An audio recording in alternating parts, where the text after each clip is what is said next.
بسم اللہ الرحمن الرحیم۔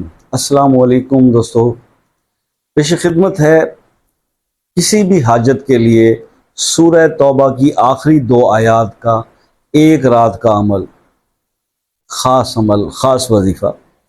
دیکھیے، سورہ توبہ کے بارے میں بے شمار جو حضور پاک صلی اللہ علیہ وسلم کے احادیث سے بھی ریفرنس ملتا ہے۔ سرکار نے خود فرمایا کہ یہ آیات جو ہے وہ بڑی طاقت والی ہیں اور بڑی پاورفل یہ وظیفہ ہے، کیونکہ اس کو پورے یقین سے سرکار فرماتے ہیں کہ اگر کوئی مسلمان پڑھے تو سورہ توبہ پہاڑ کو اپنی جگہ سے ہلانے کی یہ 2 آیات جو ہے یہ طاقت رکھتی ہیں۔ اچھا، اس کے اور بھی بہت سارے لوگوں نے مختلف وظائف جو ہے وہ بنائے، تو میں خاص طور پہ آج جو آپ کو وظیفہ بتا رہا ہوں یہ صرف ایک رات کا عمل ہے۔ اس کو آپ اس سورہ توبہ کی آخری 2 آیات کی آپ یوں سمجھ لیں کہ آپ اس کا عامل بھی بن سکتے ہیں اس ایک رات میں، لیکن یہ زکوٰۃ صغیر ہوگی۔ بہرحال آپ کے عمل چل پڑیں گے، اس سے آپ کا جو ہے نا اس پہ گرپ ہو جائے گی۔ کل کی ویڈیوز میں ایک بہن نے کمنٹ کر کے پوچھا کہ عامل بیسیکلی ہوتا کیا ہے، آپ جو کہتے ہیں کہ عامل بن جائیں کسی چیز کے۔ دیکھیے، طلب العلم فریضۃ علی کل مسلم، علم حاصل کرنا ہر مسلمان پر فرض ہے۔ اچھا، جو علم حاصل کر لیتا ہے تو وہ عالم بن جاتا ہے۔ اچھا، جو اس علم پر عمل کر لیتا ہے وہ عامل بن جاتا ہے۔ اچھا، جو عالم کسی اپنے عمل پہ جو علم اس کو حاصل ہوتا ہے، کسی عالم کو، عالم دین کو یا عالم کو جب علم حاصل ہوتا ہے اور وہ اس پہ عمل کر لیتا ہے تو وہ عالم باعمل بن جاتا ہے۔ اس کا عامل تو بن ہی جاتا ہے لیکن عالم باعمل بن جاتا ہے۔ اور اسی طرح سے جو انسان کسی بھی علم جو اس کو معلومات ہوتی ہیں ان پر پریکٹیکلی وہ پریکٹس کرتا ہے اور عمل کرتا ہے تو وہ عالم ہوتا ہے۔ تو اس کا مطلب یہ ہوا کہ ہر علم رکھنے والا انسان جو ہے وہ عامل تو ہو سکتا ہے، لیکن ہر علم رکھنے والا عالم ضروری نہیں کہ وہ عامل بھی ہو، کیونکہ آج کل پرابلم یہ چل رہے ہیں کہ ہمارے ہاں زیادہ بھرمار ایسے لوگوں کی ہے جو عالم باعمل نہیں ہیں۔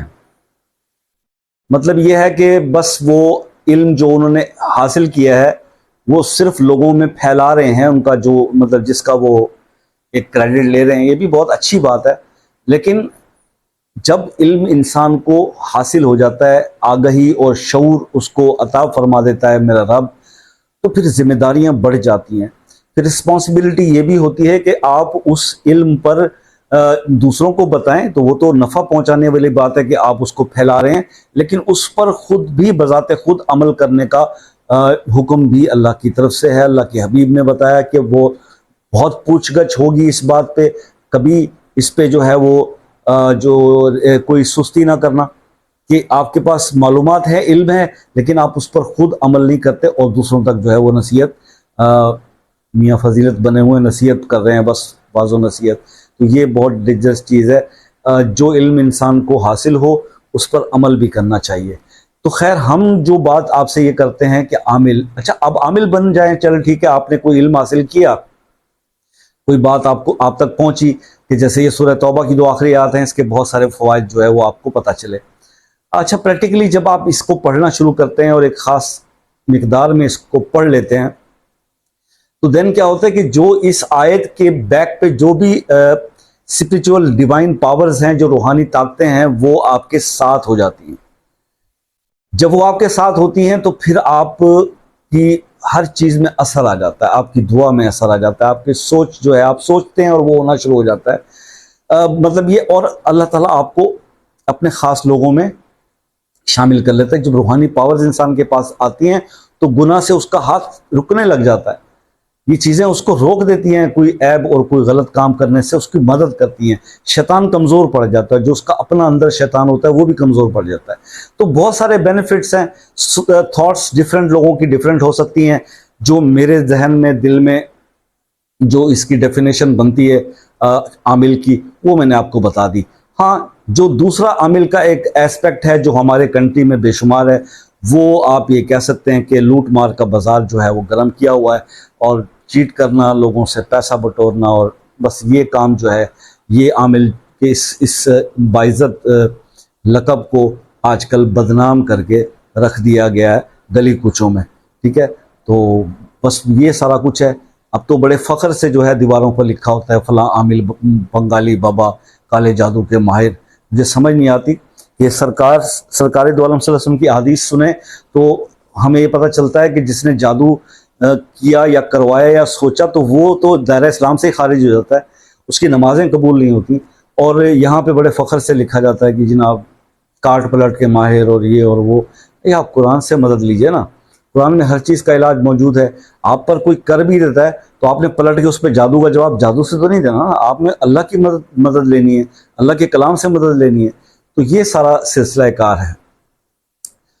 سورہ توبہ کی یہ جو 2 آیات ہیں بہت بہت پاورفل آیات ہیں۔ دیکھیے اس کے میں پہلے بہت سارے وظائف بتا چکا ہوں، کئی لوگوں کی یہ فیوریٹ ہیں، اور حضور پاک صلی اللہ علیہ وسلم نے ان کے بارے میں تو یہاں تک فرمایا کہ اگر کوئی شخص ان کو 7 بار صبح اور 7 بار شام پڑھ لے تو جو صبح پڑھے گا تو شام تک عافیت میں رہے گا، جو شام کو پڑھے گا وہ صبح تک عافیت میں رہے گا، اور ہر دکھ تکلیف سے پریشانی سے وہ بچا رہے گا۔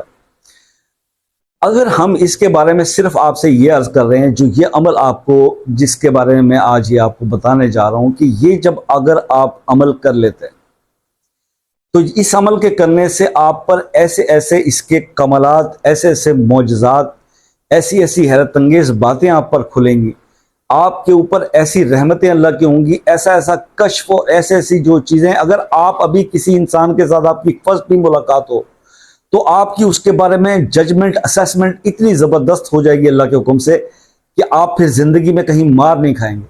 آپ کسی کے ساتھ بزنس ڈیل کرنے جا رہے ہیں اور آپ نے عمل کیا ہوا ہے، اور سورہ توبہ کی یہ دو جو آخری آیات ہیں یہ آپ کے باقاعدہ عمل میں شامل ہیں، جو ہم آپ کو بعد میں کرنے کا طریقہ بھی بتائیں گے، تو آپ کبھی کسی بھی بندے سے زندگی میں دھوکہ نہیں کھائیں گے۔ اس کے ساتھ جو اس کی روحانی پاورز ہیں وہ آپ کو بندہ شناسی کے اندر ایسی زبردست جو ہے وہ آپ کو آپ کی یعنی کشف آپ کا کھولیں گی کہ وہ بات کرے گا اور آپ کے ذہن میں گھنٹی بج جانی ہے کہ یس اور نو، اور پازیٹیولی آپ اس میں ہمیشہ آپ کے ڈیسیژنز جو ہوں گے وہ رائٹ ہوں گے اور سکسیس پہ ہوں گے۔ مگر پہلی تھاٹ جو آپ کے دماغ میں ہے اسی پہ عمل کرنا۔ یہاں پرابلم یہی ہے کہ ہم لوگ ایک دفعہ جو دماغ میں آ جائے اس کو پہلے نکالتے ہیں، پھر جو دوسری تھاٹ جو شیطان ڈالتا ہے پھر اس پہ عمل کرتے ہیں۔ خیر، آپ نے سر کرنا یہ ہے، اگر آپ اس کی ایک پریکٹیکلی اس کی پاورز کو حاصل کرنا چاہتے ہیں اور اس کے کمالات کو اپنی آنکھوں سے دیکھنا چاہتے ہیں، تو آپ نے کسی ایک جمعرات کی شام میں، شب جمعہ میں اس کا یہ عمل کرنا ہے۔ آپ نے عشاء کی نماز جب پڑھنی ہے تو اس سے پہلے آپ غسل کر لیں، تازہ نئے دھلے ہوئے کپڑے پہن لیں، شب جمعہ ہو، خوشبو وغیرہ لگا لیں، عشاء کی نماز ادا کر لیں سکون سے۔ اس کے بعد پھر آپ اکیلے کہیں تنہائی میں بیٹھ جائیں، جہاں نہ آپ سے کوئی بات کرنے والا ہو، نہ آپ کو کوئی دیکھنے والا ہو، نہ آپ کو کوئی ڈسٹرب کرنے والا ہو۔ موبائل وغیرہ گیجٹس بند کر دیں، بچوں سے کہہ دیں کہ اگر کوئی بھی گھر میں موجود ہے تو وہ جو بات کرے آہستہ آواز میں کرے، ٹی وی وغیرہ جو ہے وہ ہینڈ فری لگا لیں، کچھ بھی ہو، مطلب یہ کہ آپ تک شور نہ جائے۔ وہ پھر آپ نے بیٹھ جانا ہے عمل کے لیے۔ جب آپ عمل کے لیے بیٹھیں گے تو آپ 3 بار آیت الکرسی پڑھ کے اپنے پہ دم کریں گے۔ اس کے بعد آپ نے 7 بار پہلے درود ابراہیمی پڑھنا ہے، اور اس کے بعد 770 بار 770 بار آپ نے سورہ توبہ کی یہ 2 آخری آیات کو پڑھنا ہے۔ اس کے بعد پھر آخر میں 7 بار آپ درود ابراہیمی پڑھیں گے، آپ کا عمل مکمل ہو گیا۔ اب اس کے بعد آپ نے ڈیلی ہر نماز کے بعد 7 دفعہ اس کو بس جاری رکھنا ہے، اور آپ جو بھی اس کے بعد دعا کریں گے، جو آپ کی خواہش ہوگی، جو ضرورت ہوگی، کسی کام میں کوئی مشکل آ رہی ہے، اینی پرابلم جو آپ زندگی میں فیس کر رہے ہو، وہ سب کے سب آپ کے سالٹ۔ بس محنت ہے ایک رات کی، اس کے بعد اس کا عمل ہے کہ ہر نماز کے بعد 7 بار آپ نے پڑھنا ہے۔ اس کے لیے پھر اب آخر ایک دفعہ درود شریف پڑھ لیں، یہ آپ کی زندگی کا روٹین بن جائے گا۔ اگر آپ ان 2 آیات کا اپنا ساتھ بنا لیتے ہیں تو آپ کو زندگی میں پھر کسی اور وظیفے کی ضرورت نہیں پڑنی کسی مسئلے کے لیے۔ باقی درود شریف و استغفار کی کثرت کیا کر اپنی زندگی کے معاملات کو بہتر بنانا ہے، اللہ کی نظر میں مقبول ہونا ہے۔ تو دعاؤں میں یاد رکھیے گا، زندگی رہی تو ملیں گے نیکسٹ ویڈیو میں، تب تک کے لیے اجازت دیجیے، اللہ حافظ۔